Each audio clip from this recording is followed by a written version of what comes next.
हरे कृष्णा। एक समय की बात है जब दिल्ली की गलियों में एक महान वैष्णव भक्त रहते थे। व्यवसाय से वे दर्जी का कार्य करते थे और उनका नाम था परमेष्ठी। यद्यपि बाह्य रूप से वे अत्यंत सुंदर नहीं थे, परंतु उनके आंतरिक सद्गुण इतने अधिक थे कि उनका वर्णन करना कठिन है। उन्होंने एक वैष्णव भक्त परिवार में जन्म लिया था और बाल्यकाल से ही भगवान श्री विष्णु की आराधना करते आ रहे थे। वे आत्मज्ञानी थे जो इस नश्वर संसार की वास्तविकता को भली भांति जानते थे। इसी कारण वे भौतिक वस्तुओं से अनासक्त होकर सदा भगवान श्री हरि के पवित्र नामों का उच्चारण करते रहते थे। उनकी एक अत्यंत सुंदर और शीलवती पत्नी थी जिनका नाम था विमला देवी। वे भी सभी आदर्श गुणों से युक्त थीं। उनकी 2 पुत्रियां और 3 पुत्र थे। अब आप सोच रहे होंगे कि मैं इतना विस्तार क्यों दे रही हूँ, है ना? तो देखिए, यह केवल उस पृष्ठभूमि का वर्णन है जिस पर आज की हमारी कथा की इमारत खड़ी होने जा रही है। प्रिय भक्तजनों, तो आइए शुभारंभ करते हैं भगवान जगन्नाथ जी के एक और मनोहर चमत्कार की कथा। जैसा कि मैंने बताया, परमेष्ठी व्यवसाय से दर्जी थे और वे अपने कार्य में इतने दक्ष थे कि दिल्ली का एक नास्तिक राजा भी अपने वस्त्र सिलवाने के लिए उन्हीं के पास आता था। एक बार राजा ने एक अत्यंत मूल्यवान कपड़ा परमेष्ठी को भेजा। उसमें सोने चांदी की कढ़ाई की गई थी और मोती भी जड़े हुए थे। राजा चाहता था कि इस कपड़े से 2 तकिए बनाए जाएं। उसने आदेश दिया कि उन तकियों पर अत्यंत सुंदर पुष्पों की कढ़ाई होनी चाहिए और सिलाई तो ऐसी होनी चाहिए कि दिखाई भी न दे। साथ ही राजा ने कहा, यदि तुमने यह कार्य सर्वोत्तम ढंग से किया तो मैं तुम्हें बहुमूल्य इनाम दूंगा। राजा का आदेश सुनकर सैनिक चले गए, परंतु जब परमेष्ठी ने उस कपड़े को देखा तो उनके मन में कुछ और ही विचार चलने लगे। उन्होंने सोचा, यह कपड़ा अत्यंत सुंदर और कीमती है। इसका उपयोग केवल भगवान जगन्नाथ जी की सेवा के लिए ही होना चाहिए। राजा इसे तकियों के रूप में इस्तेमाल करना चाहता है, जबकि वास्तव में इसे भगवान को अर्पित किया जाना चाहिए। परंतु राजा की आज्ञा थी तो अनिच्छा से भी उन्हें काम करना ही था। उन्होंने 2 तकिए बनाने का कार्य आरंभ कर दिया। संयोग से उस समय जगन्नाथपुरी में रथ यात्रा का पर्व समीप था। परमेष्ठी ने रथ यात्रा की स्मृति में भगवान को समर्पित भावना के साथ तकिए बनाना प्रारंभ किया।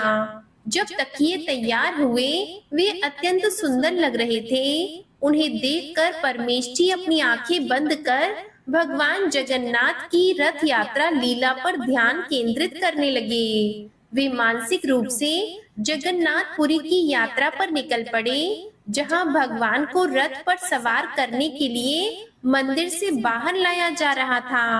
कीर्तन, मृदंग, करताल की ध्वनि हो रही थी। सेवक गण भगवान को रथ पर सवार कराने ले जा रहे थे। बीच बीच में भगवान को तकिए पर रखा जाता था, फिर दूसरा तकिया आगे बढ़ाया जाता था। इस प्रकार भगवान धीरे धीरे बाहर निकल रहे थे। परमेष्ठी ध्यान मग्न थे और उसी समय उन्होंने देखा कि एक तकिया फट गया है, परंतु साथ ही उन्हें चिंता भी हुई कि जब राजा को यह बात पता चलेगी तो वह अवश्य क्रोधित होकर उन्हें दंड देगा। फिर उन्होंने सोचा, यह राजा तो केवल मेरे प्रभु की कृपा से ही राजा बना है। उसके पास जो भी शक्ति है वह मेरे परम आराध्य देव द्वारा ही प्रदत्त है, तो ऐसे में वह मेरा क्या कर सकता है। उस समय राजा के सैनिक वहां पहुंचे और 2 तकिए मांगने लगे। परमेष्ठी के पास केवल एक ही था। वे एक तकिया लेकर दरबार में गए। राजा ने देखा कि केवल एक तकिया लाया गया है।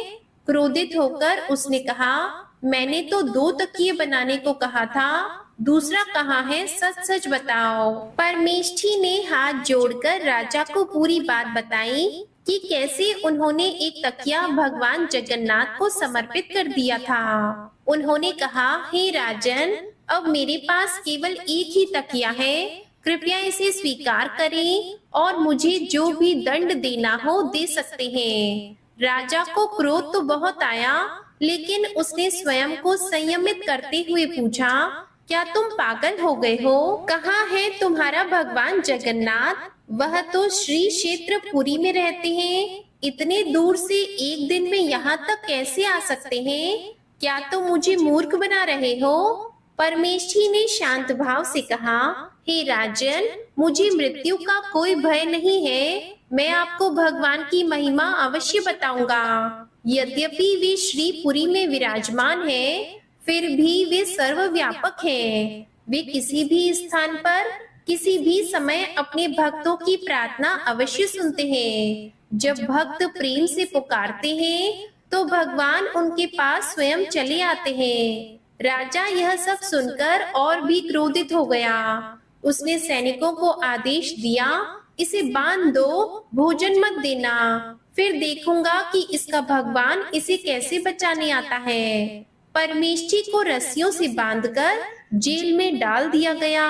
वहां उन्होंने हृदय से भगवान जगन्नाथ की प्रार्थना करनी शुरू की। हे कमल नयन, हे चक्रपाणी, हे दीननाथ, मेरी रक्षा करें। वे कृष्णा कृष्णा का जाप करते हुए भगवान के स्वरूप पर ध्यान केंद्रित कर सो गए। उसी क्षण भगवान जगन्नाथ वहां प्रकट हुए।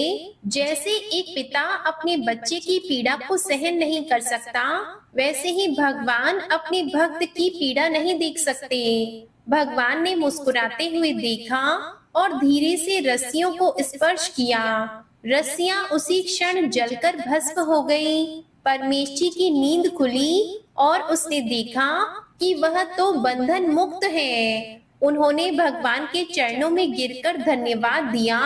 भगवान मुस्कुराए और बोले, मैं सदैव तुम्हारे साथ हूँ। फिर भगवान अंतर ध्यान हो गए। परमेष्ठी चकित रह गए, पर उनका विश्वास और भी दृढ़ हो गया। अगले दिन राजा ने सिपाहियों से पूछा, वह जीवित है या नहीं? तब सिपाहियों ने उत्तर दिया, वह जीवित है और पहले से अधिक तेजस्वी लग रहा है।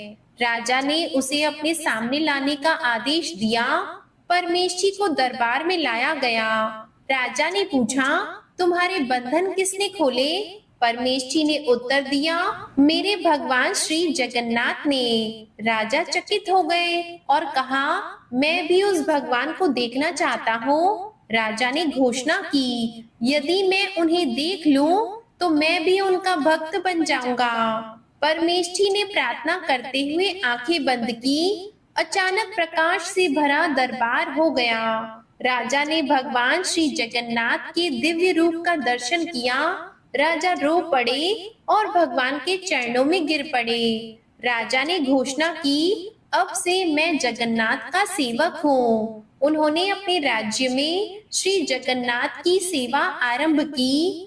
परमेष्ठी को उन्होंने राज्य का आध्यात्मिक गुरु बना दिया। राजा ने जगन्नाथ रथ यात्रा में भाग लेने का निश्चय किया। रथ यात्रा का दिन आया और सभी लोग उल्लास से भर उठे। रथ को खींचते समय राजा के नेत्रों से अश्रु बह निकले। राजा की भक्ति देखकर जनता हर्ष से झूम उठी और राजा ने श्रीपुरी में एक मंदिर बनवाने का निर्णय लिया। वह मंदिर वर्षों तक श्रद्धा और सेवा का केंद्र बन गया। इस प्रकार एक नास्तिक राजा भी भगवान जगन्नाथ का परम भक्त बन गया।